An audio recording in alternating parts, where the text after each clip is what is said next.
memorial growing. In the state of Texas, suffering in a van or trailer. At the site where more than 4 dozen migrants were found dead. A lawsuit from loved ones. We've got to get to the bottom of what happened here to this family. After a parasailing tragedy in the Keys. And the tribute to Ukraine. It's about spreading that care for something other than ourselves. From here in South Florida, these stories and more coming up on Newsbreak. Hello, South Florida. I'm Amanda Gray. And I'm Paloma Pimentel. Today is June 29, 2022. Live from the South Florida Media Network's Biscayne-based studios in North Miami, this is SFMN Newsbreak. Is that good? Tribute after tragedy, flowers and other items left at the site where the bodies of more than 50 migrants were found in the back of an abandoned truck. The death toll of migrants who died after being left abandoned inside a big rig in the sweltering Texas heat has risen to 53. Republicans blame Biden's immigration policies for the loss of life. Our D.C. Bureau reporter Yvette Franco brings the latest reaction from Washington, D.C.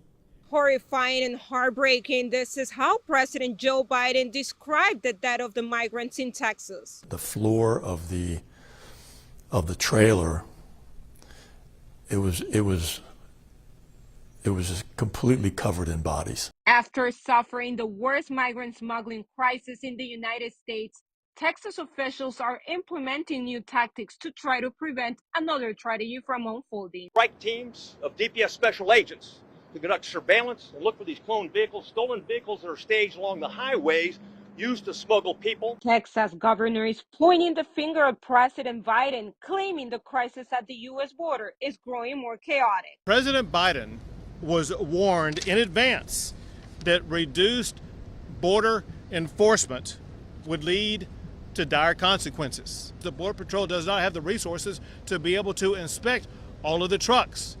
Texas Democratic Congresswoman Sylvia Garcia claims it is the governor who has failed at the border. He has put together a border plan and has spent billions of dollars since Rick Perry was in office on the border, but obviously something's gone wrong.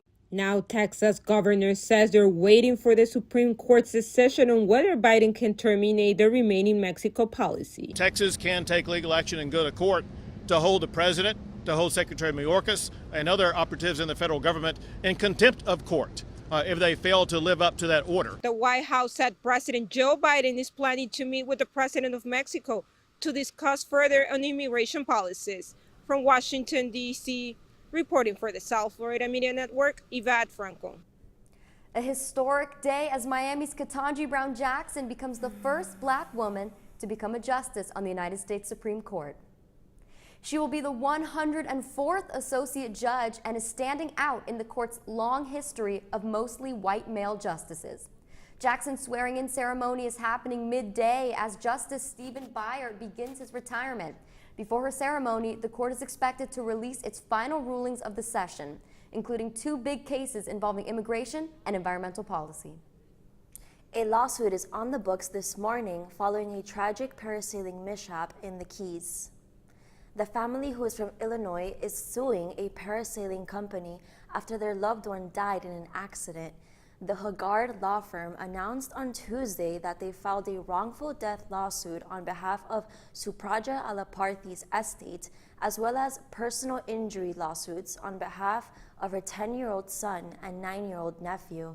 The 3 were parasailing near Key West when, according to officials, a strong gust of wind brought too much air into the parachute. The boat captain cut the line, tethered to the three, and they fell in the water, where the parachute then all they tried to proceeded do to drag was take the woman trip and 2 of a boys lifetime, into a bridge. and the matriarch of the Alaparthi family died, and the 2 loses her children were life hurt. in an unexplainable, horrific accident that could have been prevented in 10 different ways.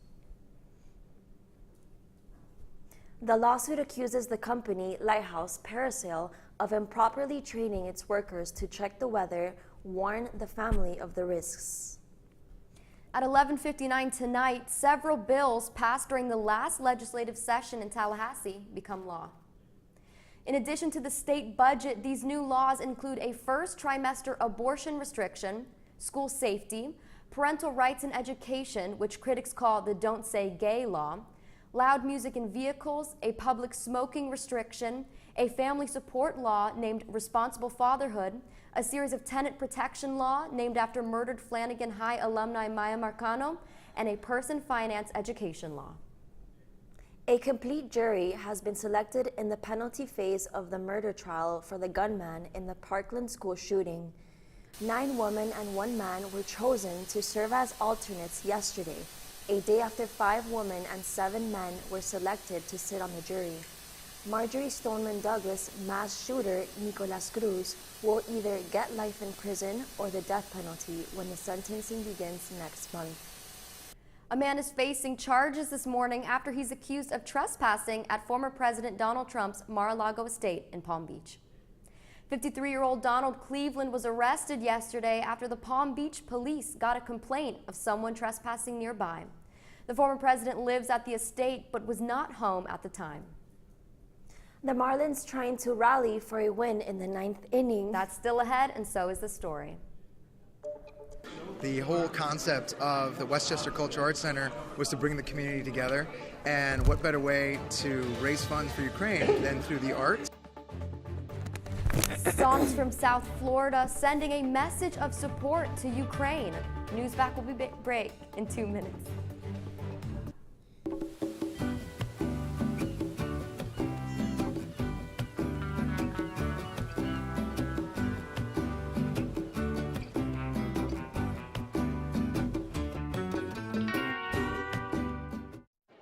The black truck?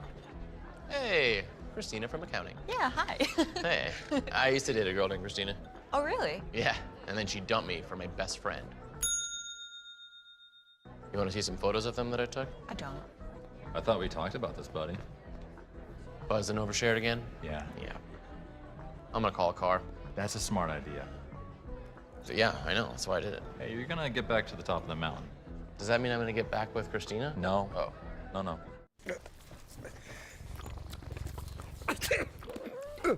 If you love me enough to tolerate my perfect little pets and all their glorious dander, then of course you'll visit nhtsa.gov/the right seat to make sure I'm in the right car seat.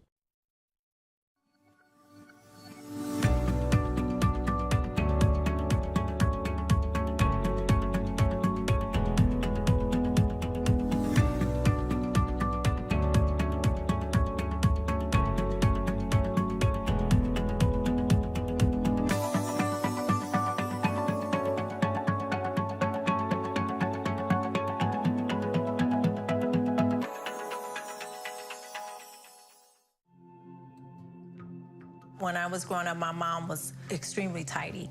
We were trained to put things back where we got them from.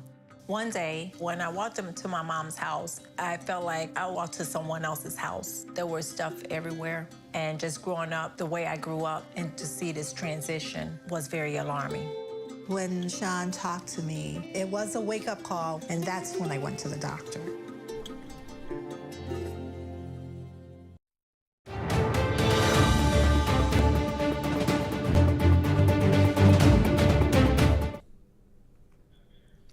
The sound of support being belted out from South Florida with the hopes of being heard half a world away. The performance was for the people of Ukraine. It was last night at the Westchester Cultural Arts Center inside Tropical Park. As Russia's war in Ukraine enters its 4th month of fighting, Ukrainian women and children have been disproportionately affected by the war. The United Nations reported that more than 5.2 million refugees have fled Ukraine, half of all refugees being children. I'm here at the Westchester Cultural Arts Center where Miami residents have gathered in support of the women and children affected by the war in Ukraine.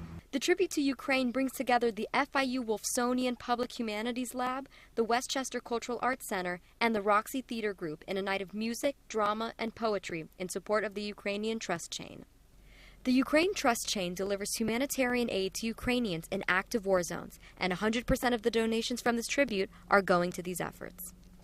Philip Church, Associate Professor of Theater at FIU, shared his reasoning for putting on the fundraiser. It's about spreading that care for something other than ourselves. Among the FIU performers is Charles Southers, a theater graduate who is now the co-founder and artistic director of the Roxy Theater Group, a nonprofit providing training for kids 3 to 17. The whole concept of the Westchester Cultural Arts Center was to bring the community together, and what better way to raise funds for Ukraine than through the arts? One of the topics addressed frequently was the importance of connection. Poet Julia Kozinski-Dashback, who emigrated from Dnipro, Ukraine as a Jewish refugee in 1993, created the Dear Ukraine Project, an online space for people to write poems and share them with Ukrainians. Bridges not only the gap between nations, but also between time frames, between histories. It's just something that's able to cross boundaries in a way unlike any other genre. The overarching theme of this tribute was the power of art and its ability to transcend violence. The money raised from this event is going towards providing meals, transportation, and evacuations to Ukrainians in active war zones.